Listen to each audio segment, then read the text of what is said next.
El Evangelio es la noticia más poderosa que el mundo necesita escuchar. Cada hombre, cada mujer y cada niño merece oír una y otra vez que hay esperanza en Cristo. Porque solo el Evangelio tiene el poder de transformar vidas, sanar corazones y cambiar destinos eternos. Pero tristemente, la mayoría de los cristianos guardan silencio, no comparten su fe y muchos jamás han hecho un discípulo. Y mientras el mundo se pierde, la iglesia olvida su misión. Este podcast es un llamado a despertar. Aquí aprenderás, serás retado y motivado a vivir y compartir tu fe. Porque el Evangelio no se detiene, el Evangelio está en marcha. Pastor, bendiciones. Gracias por acompañarnos en esta plática. Es mi primer podcast, así que gracias por darme la oportunidad de platicar con usted por primera vez. Y me gustaría que se presente un poco. Bueno, gracias por permitirme el privilegio de ser la primera víctima de este podcast. Mi nombre es Emery Bastidas, vivo en Houston, considero esta ciudad como mi casa, mi hogar. Casado, 3 hijos, 2 hijas y un hijo, por lo tanto 2 yernos y una nuera, y 6 nietos. Mi ministerio consiste en ir por toda Latinoamérica, España y el mundo hispano en los Estados Unidos, compartiendo con la gente un sistema para presentar el Evangelio y hacer discípulos que hagan discípulos. Excelente. Y estoy, en lo personal, he sido bendecido en conocerlo. Creo que yo soy malo para las fechas, por eso no celebro aniversarios. Pero creo que tenemos más o menos como unos 6 años de conocernos, ¿verdad? Recuerdo la primera vez que vino, estábamos plantando nuestra iglesia, me acuerdo. Así es. Y estábamos en nuestro primer grupo pequeño. Y recuerdo bien que usted nos enseñó el método que estamos usando en nuestros grupos. Y considero que para mí es una persona que respeto, aprecio mucho y valoro su amistad. Así que decirle que es una bendición para mi vida, para nuestra iglesia. Gracias. Y por eso estoy más que feliz de que sea la primera víctima de este podcast. Gracias. ¿Y cómo comenzó usted, pastor, en las misiones? ¿Cómo el Señor lo llevó por ahí? Mira, en misiones hace muchos años y en el discipulado más todavía. Porque en el discipulado yo recuerdo que la primera vez que se me ocurrió pensar en un grupo discipular, yo no tenía ni idea de qué había que hacer, ni idea. Pero sí Se fue a inventar nada más. Sí, el Señor puso en mi corazón buscar un grupo de ganar algunas personas para Cristo y luego discipularlas. Yo nunca tuve nadie que me discipulara, por lo tanto no sabía cómo era el asunto. Había visto una clase sobre discipulado, pero era simplemente como un curso, ¿no? Una herramienta que te daban. Yo escribí allí un tratado pensando en que hacer un tratado iba a ayudar en eso. Pero luego vino esa inquietud. Entonces empecé a orar y gané algunas personas para Cristo. Unos estaban recién convertidos, otros habían aceptado a Cristo por mi ministerio sin yo saberlo. Wow. Pero se acercaron a mí y entonces, bueno, hice como el Señor. Les dije, vamos a empezar algo. No les dije que iban a ser pescadores de hombres, pero les dije, vamos a empezar algo para crecer juntos. Y así crecimos un grupo quizás como de 8 personas. Una vez que yo me fui a estudiar, pues dejé el grupo en manos de otra persona que ya había ido formando. Y finalmente ese grupo empezó a dispersarse por toda la nación, ahora por toda América Latina. Y bueno, me encuentro con que hay gente que ha sido producto de ese ministerio. Entonces, hace muchos años, y así fue la manera. Sin saber cómo hacerlo, empecé a discipular a un grupo, creciendo yo junto con ellos. Wow. O sea que hay muchos creyentes en la actualidad que aceptaron a Cristo por medio de una cadena que usted empezó en algún punto de su vida. Exactamente. Mi idea era, bueno, hacer discípulos que hicieran discípulos, y eso trajo como consecuencia iglesias que plantan iglesias. Wow.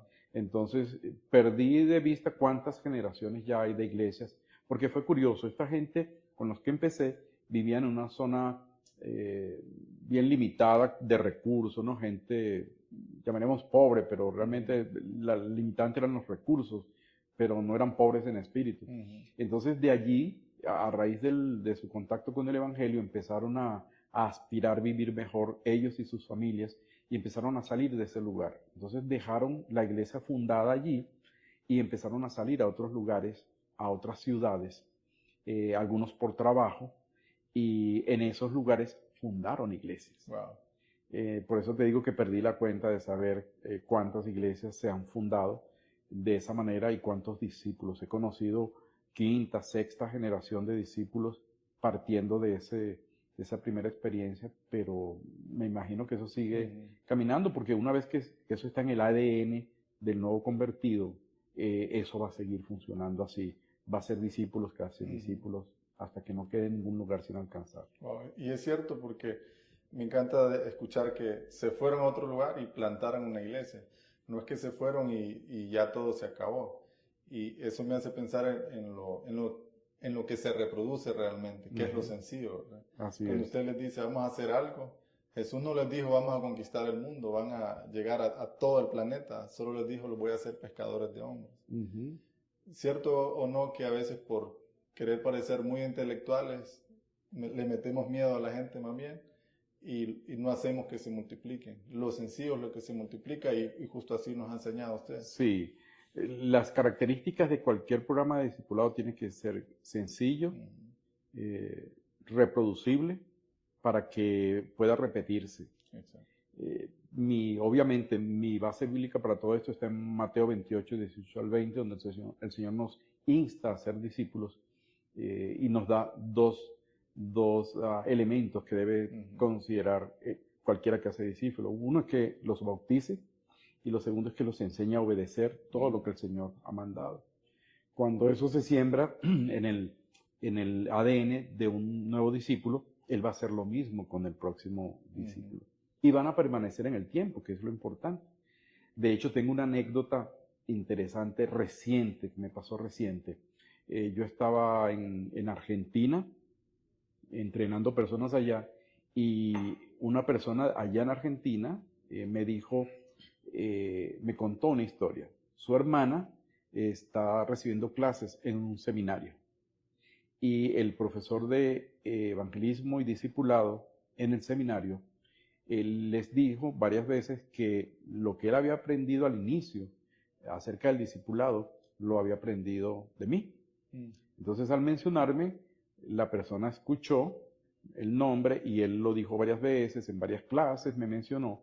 Así es que ella se levantó y le dijo, bueno, yo conozco a Emery Bastidas. Y dijo, sí, bueno, ese fue mi primer discipulador. Yo recién convertido, él me guió en cómo hacer las cosas y ahora doy clases de eso. Wow. Entonces fue una reconexión porque hace muchísimos años que yo no sabía de esa persona y a través de este estudiante nos conectamos y bueno, sí constaté que después de, yo diría cerca de 40 años, nos reencontramos y él me dijo, lo mismo que tú me enseñaste a mí, te lo he enseñado a mi hijo.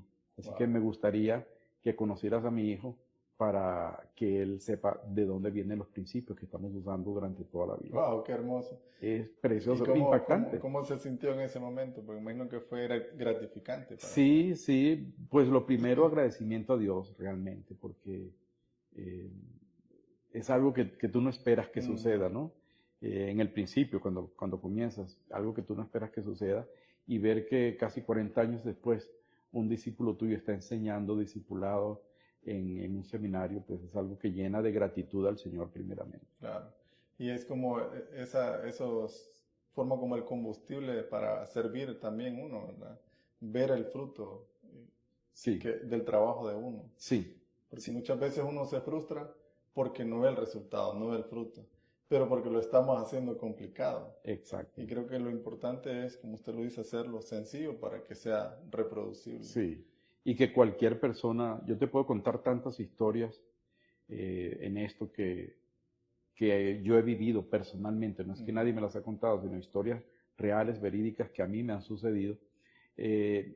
Yo antes llevaba una estadística de esto porque la organización con la que trabajaba pues me pedía llevar estadísticas, pero cuando pasé de 5.000 personas entrenadas ya dejé las estadísticas, entonces, pero hay más de 5.000 personas a quienes yo les he compartido el entrenamiento de cómo compartir tu fe y cómo hacer discípulos que hagan discípulos. Y eso incluye a niños. En Colombia hubo un niño que estuvo presente en todo el entrenamiento, como cualquier niño dibujando en el piso, sus papás pensando que quizás no estaban tomándolo muy en serio, pero cuando llegó a la escuela esa siguiente semana, él le pidió permiso a su maestra para hablarle a sus compañeros al final de la clase. Y al final de la clase la maestra le dio la oportunidad y el niño se levantó, fue hasta el pizarrón, la pizarra, y empezó a dibujar los 3 círculos, Wow. que es el sistema que usamos. Que son los que andan en su camisa. Los que ando aquí, sí. Y los niños hicieron una oración y también la maestra. Wow. Entonces te das cuenta que pues es tan sencillo. Lo sencillo es lo que funciona. Que funciona, correcto. Wow. Increíble, sí. El método de los 3 círculos es algo increíble. Yo lo uso también a menudo con las personas que evangelizo. Estuve yendo a evangelizar a una escuela aquí en Ciguatepeque, donde usé en la pizarra, me dieron permiso, ahí y fui aula por aula compartiendo el evangelio con el método de los 3 círculos. Qué bien. La verdad que todos los niños lo entienden, todos lo entienden. Y es hermoso poder hacerlo de esa manera, sencilla. Y de los países que usted ha ido, pastor, ¿cuál ha sido como el mayor de los retos al momento de usted querer enseñar esta metodología de enseñanza? O de discipulado, mejor dicho. Sí, quizás en todos los países hay retos, ¿no?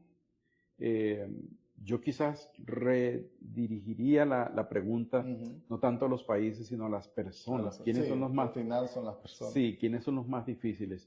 Y a veces las personas que tienen más experiencia o más conocimiento son las más difíciles. Buen punto. Porque no creen en esto, dicen, esto es demasiado fácil. Muchas veces los mismos pastores. Sí, bueno, tú lo dijiste, no yo. Pero sí, a veces la gente que más sabe, la gente que más conoce, que tiene más experiencia, se constituyen la gente más difícil. Por ejemplo, en Argentina, en una provincia de Argentina que se llama Santa Fe, allí estábamos entrenando gente y una persona dijo que ese método no funcionaba en gente de clase alta, con mucha instrucción, con mucha educación. Que a él le parecía que eso era muy sencillo para esa gente. Y yo dije, bueno, está bien, hay opiniones. Y acto seguido dije, ok, vamos a salir a evangelizar ahora. Y salimos y esta persona no salió. Y era un barrio sumamente pobre donde estábamos. Entonces yo le dije, ¿por qué no saliste? Aquí no hay ricos. Esta era una buena oportunidad para salir y evangelizar. Entonces tú te das cuenta que hay gente que pone objeciones simplemente para no salir a evangelizar. Claro, porque tienen miedo de evangelizar. Lo más difícil que hay es romper el miedo entre esas personas. De hecho, el Comité de Lausana, que muchos de los que escuchan tu podcast seguramente lo saben lo que es Lausana, acaba de sacar un documento ahorita, la Comisión de Evangelismo, y dicen que el motivo más recurrente para que la gente no salga a evangelizar es el miedo. Miedo a que te rechacen, miedo a que no sepas cómo hacerlo bien, miedo a que pierdas tus amigos. Wow, sí, porque le empiezan a señalar, sí. Se empieza a posicionar como un cristiano en su exactamente, comunidad. Sí. Y mira que hay cristianos que son agentes secretos, ¿no? Que nadie hay una película que se llama Cristianos de la Secreta, de la República Dominicana. ¿En serio? Buenísimo. Bueno, sí. Hay gente, sí, que no se identifica como cristianos. Entonces, es triste porque el 98% de los cristianos no comparten su fe. Y justamente eso estaba pensando, porque es alarmante y cuando usted nos compartió ese porcentaje, es increíble que prácticamente nadie está compartiendo su fe. ¿Cómo es posible expandir el reino de Dios si los cristianos, que son parte del ejército, no hacen nada? O sea, exactamente. Las estadísticas son preocupantes. En el año 1900, al inicio de ese siglo, éramos un 30% de la población, 33% de la población, los cristianos nacidos de nuevo que se identificaban como tal. Y a medida que han ido pasando los años, el porcentaje ha ido bajando.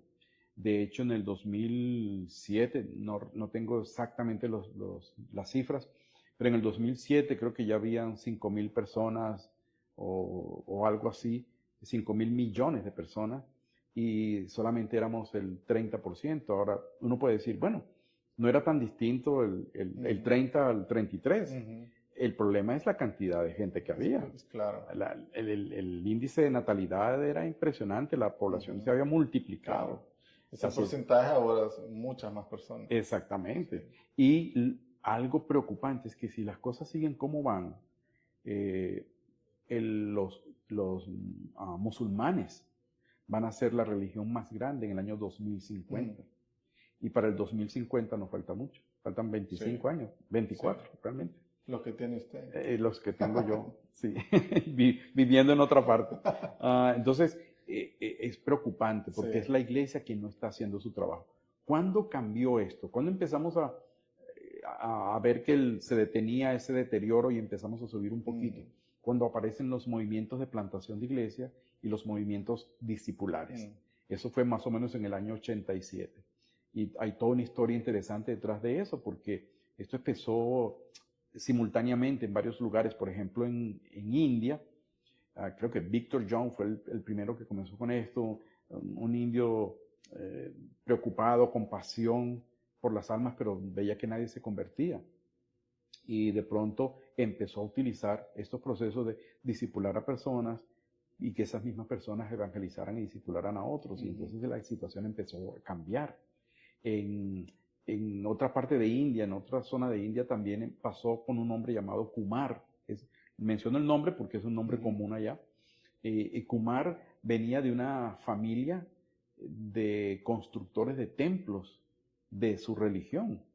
Cuando él conoce a Cristo, él dice, bueno, yo quiero construir templos ahora para Dios, para Jesús. Y él se hace la meta de fundar 100 iglesias con sus templos en 10 años. Y empezó, trabajaba 6 meses, duro, vivía en una habitación pequeña, no comía mucho, no gastaba en nada, ahorraba todo lo que podía y a los 6 meses se iba a alguna provincia, a algún lugar donde no hubiera una iglesia. Allí levantaba 4 estacas de madera y un techo de algo, empezaba a evangelizar, ganaba a algunas personas, pasaba esos 6 meses y luego se iba a trabajar otra vez. Cuando llegó el quinto año... Totalmente comprometido. Sí, pero cuando llega el quinto año se da cuenta que lleva 5 años y 5 iglesias. Así que no iba a alcanzar 100 iglesias en 10 años. Y empieza a preocuparse y alguien le habla de los movimientos de plantación de iglesia y los movimientos discipulares que estaban sucediendo en otras partes. Entonces él pues va a eso, alguien le enseña cómo hacerlo y en los próximos 5 años hubo como 500 iglesias en casa que fueron levantadas. Hay muchos nombres que te pudiera mencionar. Curtis Sergeant es uno de ellos, de los pioneros, un hombre pionero en esto que todavía sigue trabajando, formando gente. Otros como Jin Kai, un chino que vive en los Estados Unidos ahora, ya cerca de 90 años. Steve Smith, un doctor en teología que estaba plantando iglesias en California y el Señor lo llamó para ir hasta la China. Y fue a China y en China empezó a trabajar, no él predicándole a los chinos, sino preparó a los primeros discípulos y esos discípulos le predicaron a otros, así es que el resultado es lo que vemos hoy en día, y que una iglesia enorme en China, nadie sabe cuántos son porque está escondida, pero es un trabajo lindo el que estos pioneros han hecho. Sí. Y probablemente la gente va a decir, pero eso funciona en India o en China, pero estos lados no. Bueno, aquí en tu país, donde estamos, tenemos una evidencia de que funciona. Claro. Nos reunimos la primera vez, no sé, no recuerdo cuántos eran, 10, 12 personas. Habíamos como 12 personas. 12 personas y después, siguiendo el mismo parámetro, la iglesia ha llegado a tener, creo que su número máximo han sido 150 personas. 220. 220 personas. ¿Funciona? Claro que funciona. Sí. Y lo mismo ha pasado en Colombia, lo mismo ha pasado en Panamá, lo mismo ha pasado en Argentina, donde quiera que hemos ido, la experiencia ha sido realmente la misma. Funciona, usar herramientas sencillas, estrategias sencillas, que atraigan a la gente y que generen discípulos que hacen discípulos e iglesias que hacen iglesias. Claro. Sí, porque uno de los errores que tenemos en la iglesia actualmente es que la gente solo está viniendo, y algunos libros lo ponen como el error de ven y ve, porque la gente está invitando a la iglesia, pero llegan a la iglesia los que no son cristianos y se van, y no pasa nada, porque no hay nadie discipulando. Y menciono esto porque hoy en día la gente piensa que evangelizar es decir a la gente que vaya a la iglesia. Y ahí ellos se sienten más tranquilos en su conciencia. Exacto. Porque ahí invitaron a alguien a la iglesia. Pero no están compartiendo el evangelio y mucho menos están discipulando. Porque son dos cosas muy distintas. Sí. Porque con el discipulado es que logramos la multiplicación. Imagino que he tenido muchas experiencias donde la gente no está dispuesta a invertir tiempo en otras personas. Sí, y es el mayor problema, diría yo, que tenemos en el discipulado. Porque cuando tú atraes a alguien para Cristo, esa persona confía en Cristo como su Señor y Salvador, está empezando una relación nueva con Dios. Claro. Y toda relación necesita crecimiento. Seguramente cuando tú conociste a la que hoy es tu esposa, pues empezaste a conocerla, a inquirir un poquito cuál es su color preferido, qué comida le gusta, ese tipo de cosas. Bueno, que yo la investigué bien desde el primer día. Sí, tienes que hacer un día un podcast con ella y contar cómo se conocieron y cómo fue la cosa, que es bien interesante. Pero volviendo al punto, cuando tú comienzas una relación con Dios es exactamente igual. Necesitas empezar a crecer en tu relación con Dios. Y el nuevo creyente necesita eso, claro, hacerlo. Entonces, bautizarse es una evidencia de que realmente ha entendido el mensaje y está dando testimonio público de su fe. Claro, pasos de obediencia. Pasos de obediencia. En nuestra iglesia, en el año fiscal que acaba de terminar hace unos días, tenemos la bendición de haber bautizado 1,018 personas en un año. Increíble. 1,018 personas. Pero es un fenómeno que vemos en todas las iglesias donde estamos trabajando, que la gente decide bautizarse, no espera 3 años para bautizarse. Claro. De hecho, fíjate que hay una historia interesante allá en Tomball, Texas. Estábamos dando un entrenamiento y pusimos como ejemplo la lección del bautismo. Cuando estamos haciendo la dinámica, una señora dijo, yo tengo 3 años como creyente y no me he bautizado porque no he sentido bautizarme. Pero hoy entendí, dijo la señora, hoy entendí que eso no tiene nada que ver con sentir, sino que es un mandato. Claro, hay que hacerlo. Hay que hacerlo. Entonces el pastor le dijo, bueno, si quiere te bautizo mañana domingo. Y ella dijo, bueno, está bien. Así es que fuimos al servicio, yo prediqué ese día en la mañana y el pastor bautizó a esta señora. Ahora, antes de bautizarse, metida en el agua, la señora dijo, yo todavía no siento nada, pero sé que debo obedecer. Así es que el pastor la bautizó. Pasaron un par de años y el pastor me volvió a invitar a su iglesia porque tenía gente nueva, quería como refrescar lo que habíamos hecho antes. Y cuando llego a la iglesia, una señora me recibe. Me dice, ¿usted se acuerda de mí? Y le digo, la verdad que no, la verdad no recuerdo. Me dice, yo soy la persona que se bautizó. ¿Se acuerda que yo dije que pues yo no sentía nada? Y de todas maneras me bauticé. Bueno, déjeme decirle, ha sido la mejor decisión de mi vida, porque después de eso mi compromiso con Cristo aumentó, se solidificó. Entonces, pero no podemos dejarlos allí, ¿verdad? Necesitamos hacer una continuación de su proceso discipular para que siga creciendo en su fe y en el conocimiento, para que entienda los mandatos de Cristo y entonces pueda obedecerlos. Sí.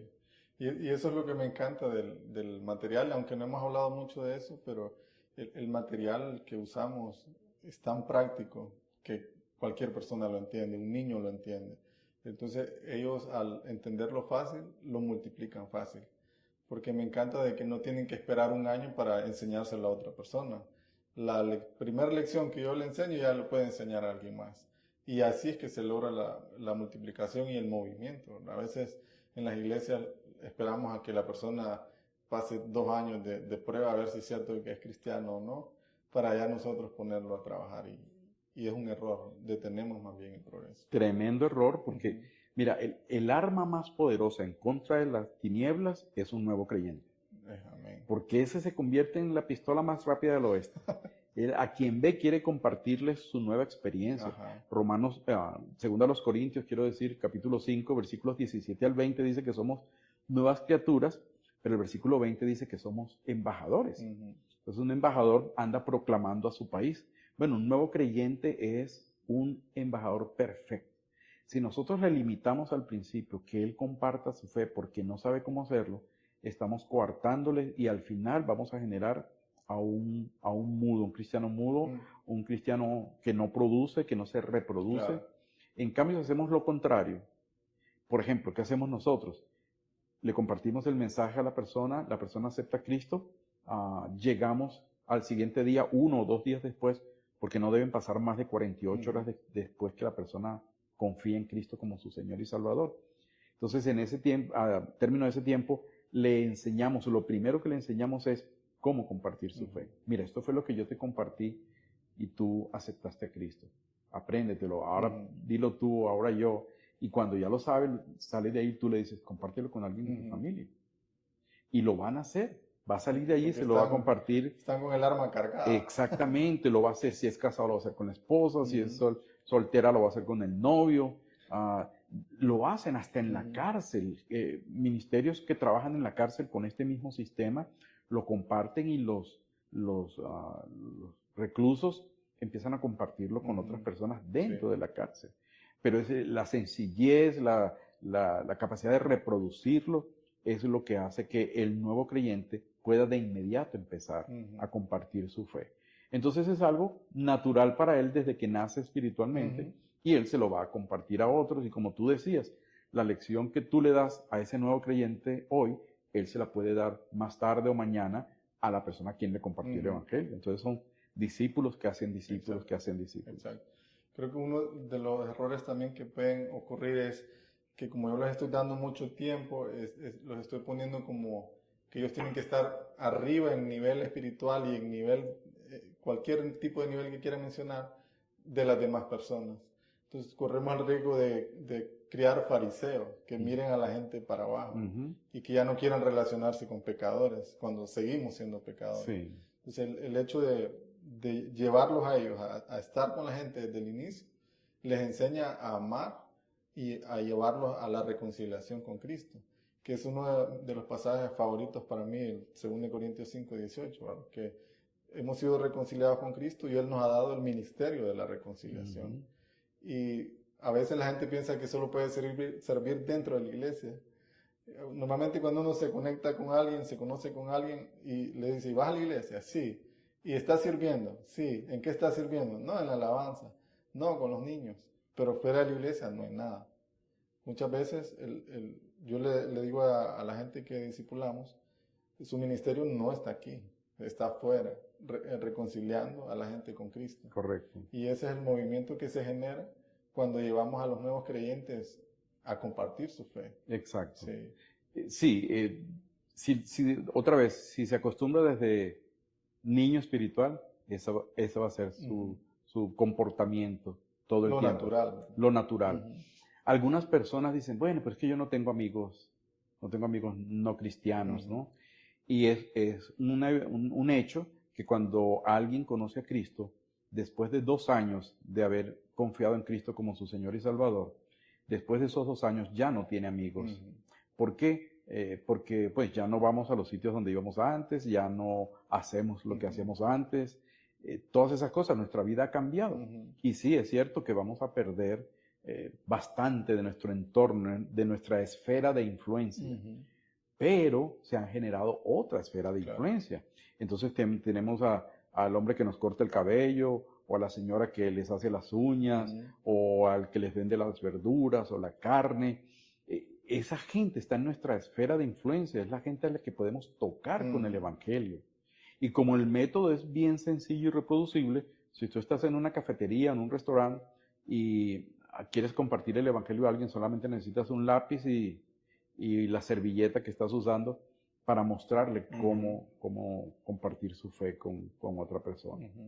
Y si hay alguien que está viendo y que no sabe de qué estamos hablando, aquí en la descripción del video voy a poner todos los enlaces para que conozcan el método de evangelismo, el método que estamos usando nosotros de estudio, el método de la espada, Exacto. para que más o menos puedan conocerlo. Es algo súper práctico que funciona, realmente Sí. funciona. Bueno, espero que les ponga la dirección de mi canal en YouTube Sí, para que lo sigan. Sí, que le sigan, le den a la campanita. Todos a suscribirse. Y ese método de los 3 círculos me encanta porque uno lo puede hacer donde sea. Usted decía ahorita en una servilleta. Una vez yo lo hice en la tierra, agarré una vara y evangelicé a unos jóvenes que estaban jugando pelota. En el suelo les dibujé los 3 círculos y todos lo entendieron. Sí. Y es sencillo. Es Y eso es sencillo. lo que funciona realmente. Sí. Y en nuestra iglesia colocamos en una pared, colocamos el esquema de los 3 círculos y un código QR allí para que la gente cuando lo vea, pues marque el código QR, lo baje y aprenda cómo usarlo. Y es curioso de dónde viene, cómo ha sido el proceso de esta metodología. Porque yo he hecho cualquier cantidad de cursos en mi vida cristiana para evangelizar. Evangelismo explosivo, las 4 leyes espirituales, el camino romano, el puente, apártate que hoy que quemo, todos esos... ¿De verdad existe eso? No. Pero este es tan sencillo. Apártate porque ando cargada la pistola. Sí, es tan sencillo y tan efectivo, porque solamente te toma 3 minutos y medio compartirle a la gente, porque no tienes que memorizar versículos bíblicos, aunque está lleno de versículos bíblicos el esquema. No usa un lenguaje cristiano. A veces confundimos a la gente con nuestro lenguaje. Yo le decía a alguien, ¿por qué no mencionamos un libro de la Biblia cuando hacemos esto? Bueno, básicamente porque la persona no conoce. Entonces no sabe si Deuteronomio es una enfermedad contagiosa o es un libro de la Biblia. No tiene ni idea. Y la otra cosa es que el discipulado va a venir después, que le enseñas. Y eso es lo importante. Eso es lo importante. Cómo conocer a Cristo de una manera clara. Entonces, como te decía, yo he hecho muchos cursos, he tomado muchos entrenamientos en otros, pero este me parece tan sencillo.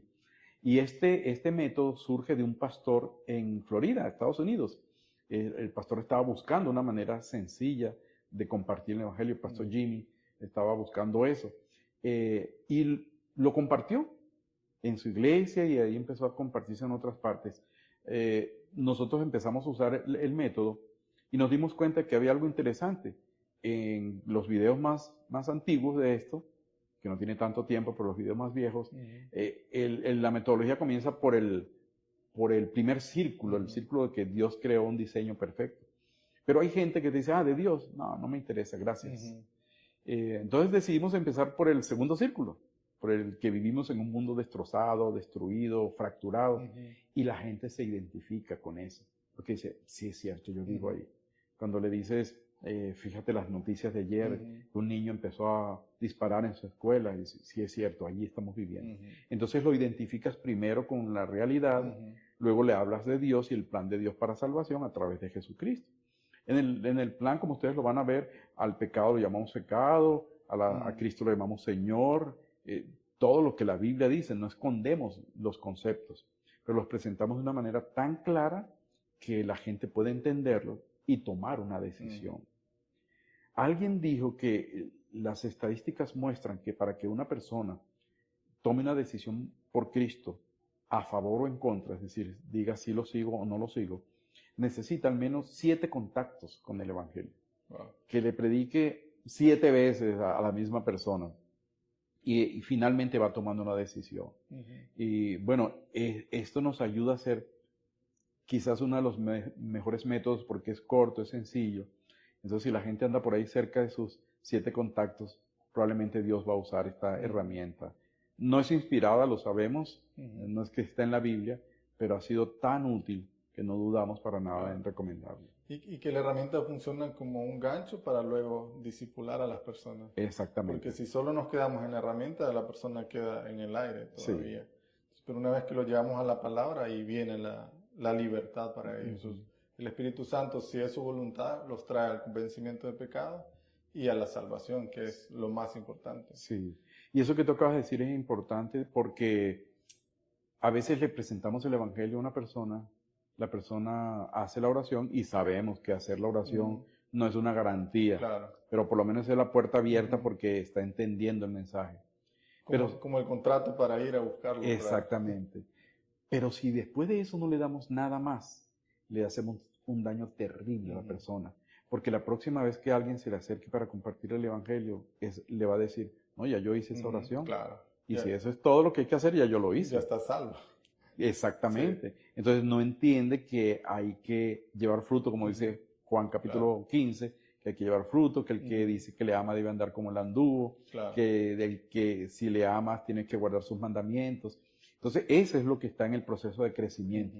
Por eso es casi un pecado compartir el Evangelio a alguien y no conectarlo con un proceso de discipulado. Sí, es como ilusionar a alguien que le vamos a regalar, digamos, yo le voy a regalar una casa y se emociona, pero después me pierdo. Sí. Queda con el mal sabor de boca. Exacto. O una muchacha que le dice al muchacho, bueno, quizás nos veamos mañana, ¿no? Lo ilusiona y la muchacha no llega mañana a la cita.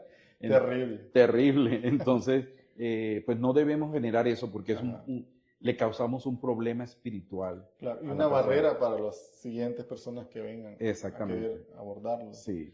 Y eso que dice usted me encanta porque a veces uno se rinde con la gente y dice, no, ese no quiere nada, ya estoy gastando saliva. Sí. Incluso decimos, no le tiremos las perlas a los cerdos, nos atrevemos a usar frases fuertes, pero imagínense esa estadística, por lo menos 7 veces. Hay un libro que estamos estudiando en la iglesia que se llama Renovación y dice que hay que generar un movimiento para que cada hombre, mujer y niño escuche el Evangelio en repetidas ocasiones, para que ellos tomen la decisión de aceptar o rechazar a Cristo. Exacto. Y es en repetidas ocasiones. Sí, además que Mateo 24:14 dice, este Evangelio del Reino será predicado a todos los pueblos para testimonio a todas las naciones y después vendrá el fin. Entonces un capítulo escatológico ahí en Mateo que nos habla de la necesidad de compartir el Evangelio. Claro. Y hay organizaciones que lo están haciendo, que están alcanzando eso, que llevan estadísticas, saben dónde falta que lleguemos con el Evangelio y eso está funcionando. Pero lo curioso es que sin necesidad de irnos a la selva amazónica o a Mongolia o cualquier lugar de esos tan escondidos, sin lugar de eso, en nuestros países occidentales, aparentemente evangelizados, todavía hay gente que no conoce a Cristo. Mira, uno de mis nietos tenía un compañero en clase, estamos hablando de los primeros grados, y cuando uno de mis nietos le habló acerca de Jesús, el niño no sabía quién era Jesús. En su casa jamás habían hablado de Jesús.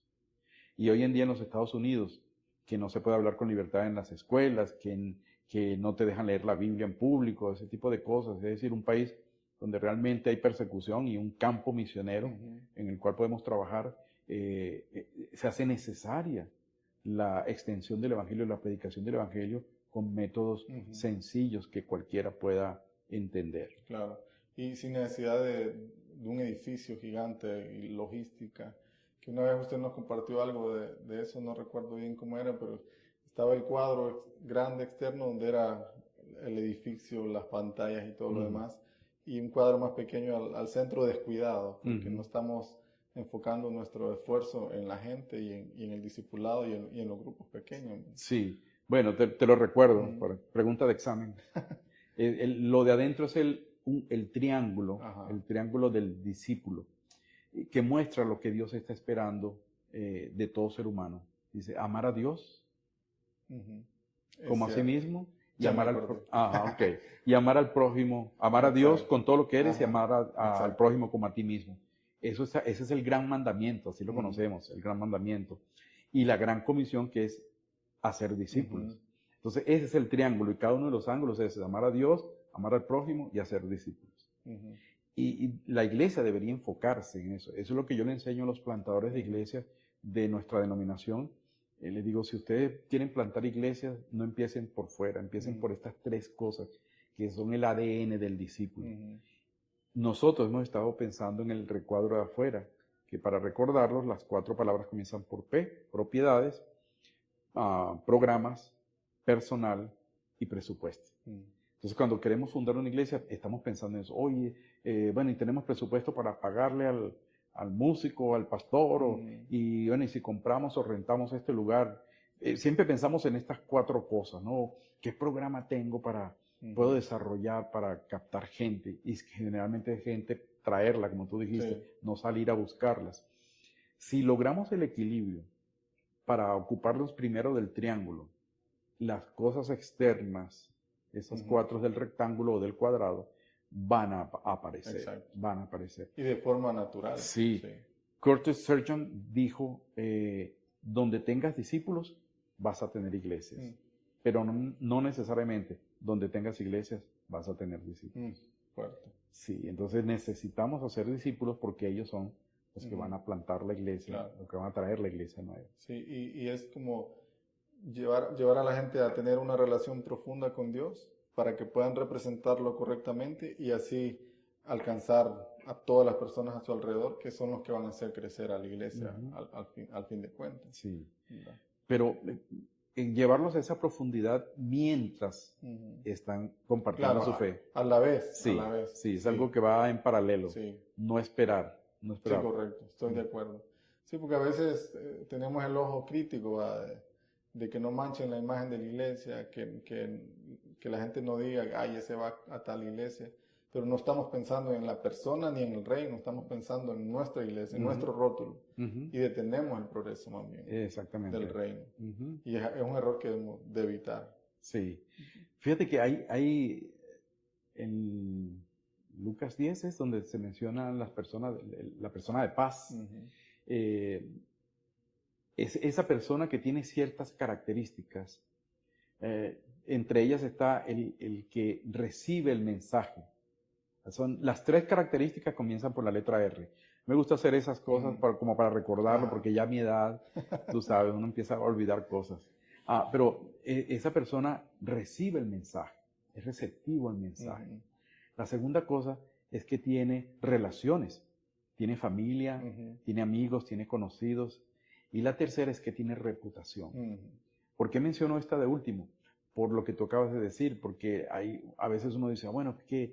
Si lo encuentran fumándose un cigarrillo, por ejemplo, van a decir qué tipo de cristiano es ese. Pero toda persona tiene reputación buena o mala. Y no importa si es buena o mala, mientras más reputación tenga, más impacto va a hacer en su comunidad. Interesante punto de vista. Sí, fíjate, el loco, ¿te acuerdas el loco, el endemoniado que el Señor sana y le dice, mira, vete a, él le dijo, yo me quiero ir contigo. Y él le dijo, mejor no, mejor ve a tu casa y cuéntale lo que pasó. Y dice la Escritura que no solamente se fue a su casa, sino que al pueblo. ¿Por qué? Porque el personaje más conocido en un pueblo es el loco del pueblo. Sí. Tiene reputación. Sí. Cuando tú ves un loco bien... La mujer en el pozo. Exactamente. Sí. Tenía mala reputación. Saqueo.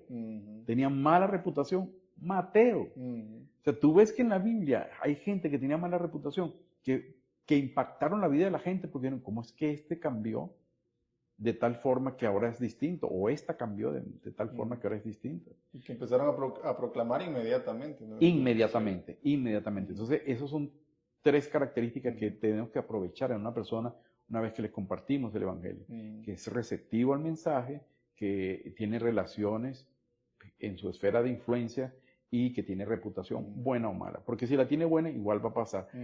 Mira, doña fulana, que es tan buena gente, que está preocupada, mira, ahora es cristiana y, bueno, vamos a preguntarle. Y ella misma va a tener la apertura para salir. Entonces, sí, son características muy importantes que debemos aprovechar. Y no esperar que pasen 2 años, que se gradúe de la escuela bíblica, para después ir a predicar el Evangelio. Porque ya lo hemos dañado.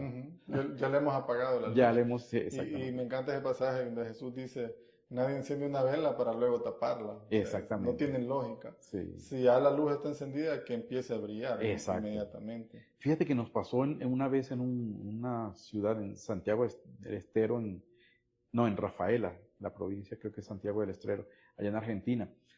Yo le compartí el Evangelio a la muchacha que estaba en la recepción del hotel donde yo me estaba quedando.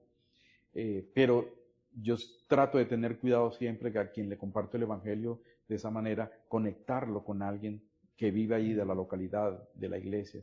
Entonces le pedí a una amiga mía que se conectara con ella, le di los datos, que se conectara y empezara a discipularla. Y finalmente ella logró hacerlo, la contactó, tuvieron la primera reunión de discipulado Y a la siguiente semana, esta muchacha trajo a 2 personas más. O sea, se multiplicó, Sí. el grupo celular se Claro. multiplicó 100% en una semana. Otro ejemplo que tengo, para los que usan virtualmente el asunto, di un entrenamiento virtual una vez y tenía una persona de Venezuela y una persona de Panamá. Y estas 2 personas tenían a alguien mutuo, conocido, en Chile.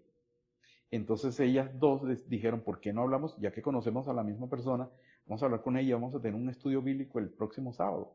Entonces le dijeron a esta persona C, le dijeron, mira, ¿no te gustaría tener un estudio bíblico este sábado? Vamos a leer la Biblia tal, ¿y tú? Ella dijo que sí, y tuvieron el estudio bíblico.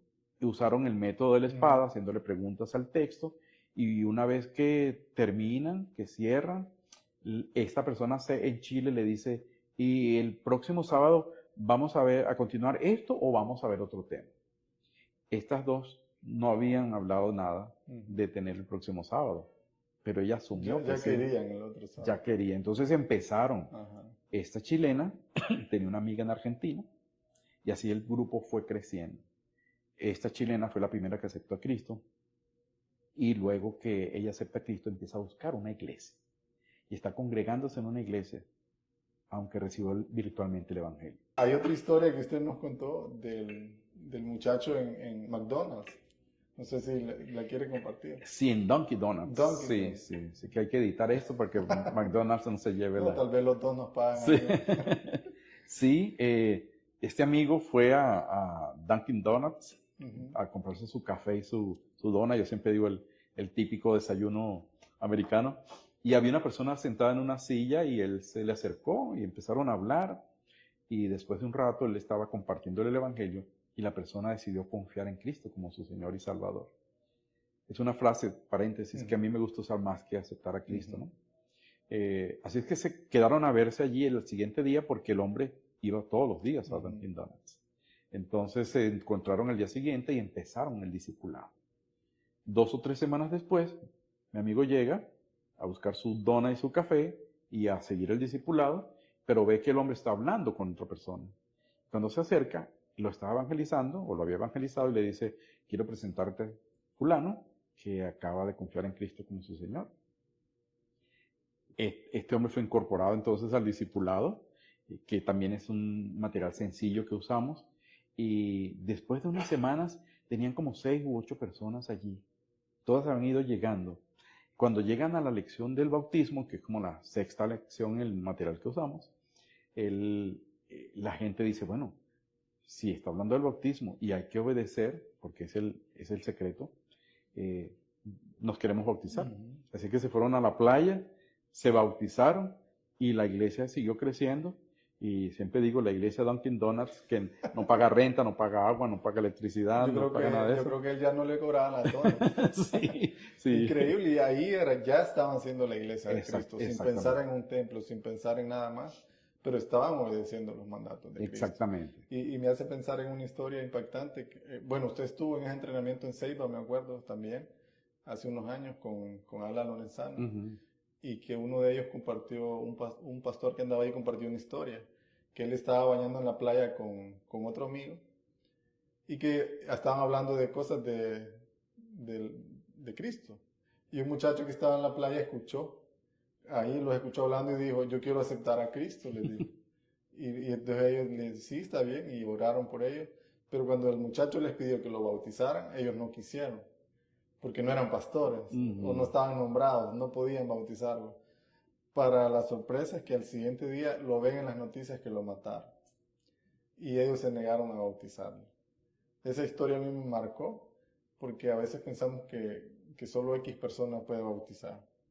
Y la persona quiere ser obediente, pero como yo tengo ese paradigma en mi cabeza, no lo llevo a la obediencia. Y cometemos ese error de no llevar a las personas a Cristo, solo porque hay una regla humana por seguir, cuando lo que importa es la palabra de Dios, ¿verdad? Sí, hay muchas cosas que hemos asumido como parte de lo que la Biblia dice cuando realmente no es así. Claro, hay razones por las cuales estas cosas, y razones históricas, ¿no? por las cuales, por ejemplo, no bautizan a la gente recién convertida. Una razón histórica es que al bautizar a la persona, automáticamente se hacía miembro de la iglesia, y entonces, si esa tarde había una votación para ventilar algo del pastor o simplemente pintar la iglesia, entonces este nuevo creyente que acaba de ser bautizado, incorporado a la iglesia, pues empezaba a opinar que esa pared oscura no, por esto, por lo que fuera. Entonces, hay iglesias que han entendido que son dos cosas distintas: ser miembro de la iglesia de Cristo, de la iglesia universal, eres miembro. Primero Corintios 12, 2 y 13 dice que eres colocado en el cuerpo de Cristo. Pero ser miembro de la iglesia local es otra cosa. Como institución. Como institución. Entonces, nosotros, por ejemplo, hemos separado lo que es el bautismo de hacerse miembro. Entonces, cualquiera se bautiza y luego pide ser miembro de la iglesia. Entonces ya eso le da el tiempito de estar en la iglesia y de aprender lo que significa ser miembro de la iglesia. Pero no le detenemos el bautismo. Claro, porque es muy distinto ser miembro de la iglesia a que se convierte inmediatamente en hijo de Cristo, en hijo de Dios, en la iglesia de Cristo. Exactamente, es muy distinto. Sí. Nosotros hemos tenido en nuestra iglesia servicios donde nos preparamos para que ese domingo haya un llamado masivo a los que todavía no se han bautizado. Entonces, este año, por ejemplo, en ese llamado, el pastor estaba predicando, uno de los pastores predicando, y dijo, bueno, si tú no te has bautizado, eso es algo que tú debes cumplir, y si te quieres bautizar, hazlo ya, y pasa acá y ahí te va a recibir gente. Bueno, ese día bautizamos 62 personas, si mal no recuerdo. 62 personas. Y los testimonios son interesantes. Había una niña como de 11 años, 12 años, que le dijo a su mamá, mamá, ¿y por qué no nos bautizamos? Entonces cuenta la mamá, ella cuenta que ella estaba pensando, bueno, pues se me va a mojar el cabello, no traje ropa, tú sabes, un montón de cosas, pero ¿por qué no esperamos, hija, mejor? Y la niñita le dijo, bueno, mamá, yo no sé si tú quieres, pero yo quiero bautizar.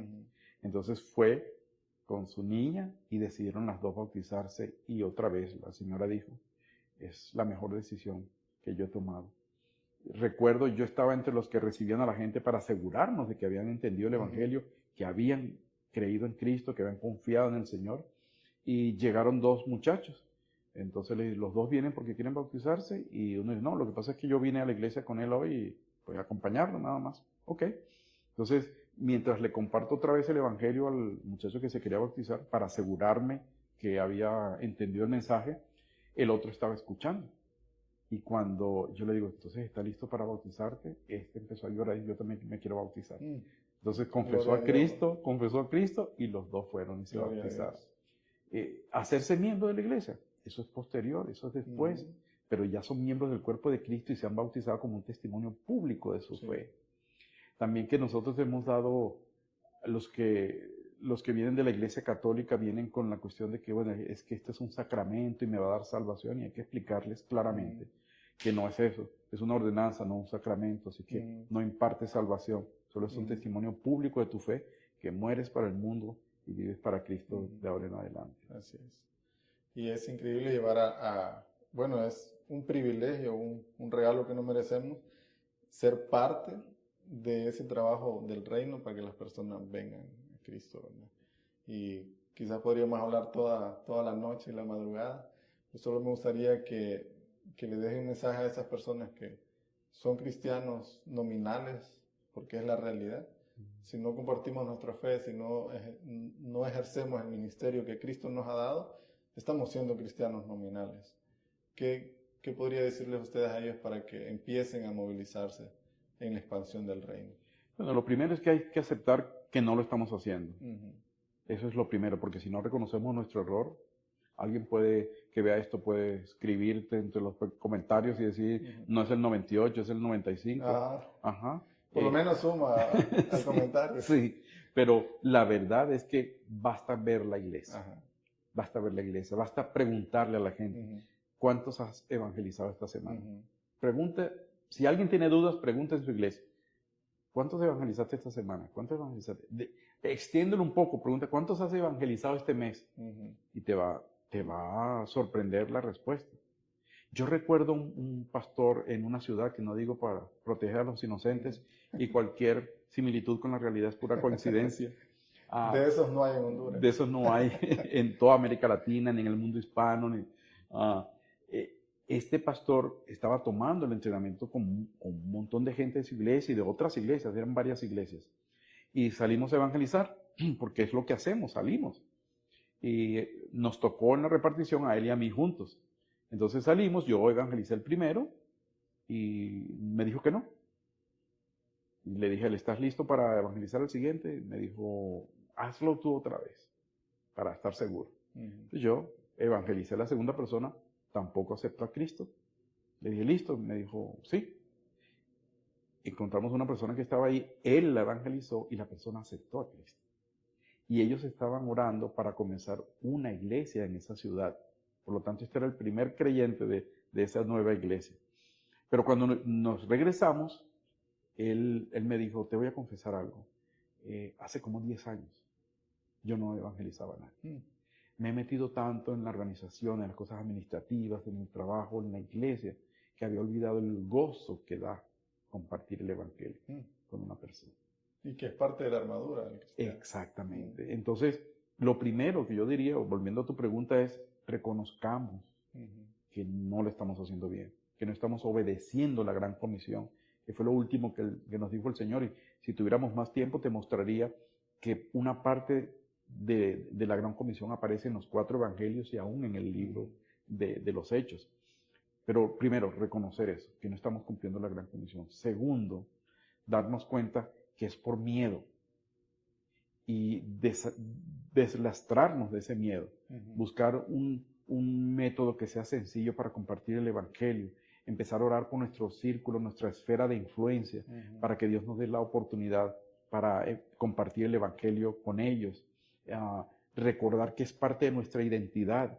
Ser embajador es parte de mi identidad como creyente. Entonces, si soy embajador, yo tengo que promocionar a mi reino, que es el reino de Dios. Y finalmente, estar dispuesto a pagar el precio de discipular a la persona que acepte a Cristo. Sí. Esos serían los 4 pasos que yo diría. Y para ello, pues que te escriban y que te digan dónde pueden conseguirme.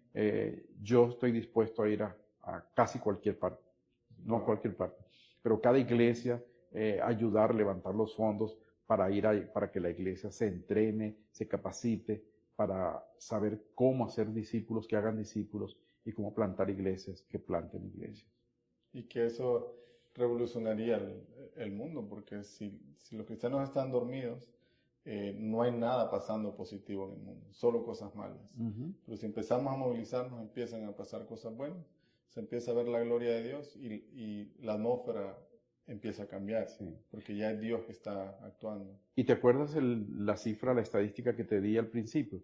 En el 2050, los musulmanes serán la mayoría en todo el mundo, a menos que nosotros hagamos algo, los cristianos. Y si Cristo ya ha venido, gloria a Dios. Pero si no, si esta tendencia sigue, el Señor no ha venido todavía, es responsabilidad de la iglesia invertir esos números y que la iglesia de Cristo sea la creencia más grande en el mundo, porque para eso estamos aquí, para extender el reino. No para agrandar iglesias, estamos aquí para extender el reino. Wow. Es un buen cierre. Así que todos nosotros a movilizarnos en la expansión del reino de Dios. Amén. Amén. Gracias, pastor. Dios le bendiga y gracias por compartir con nosotros. Un placer. Gracias por invitarme.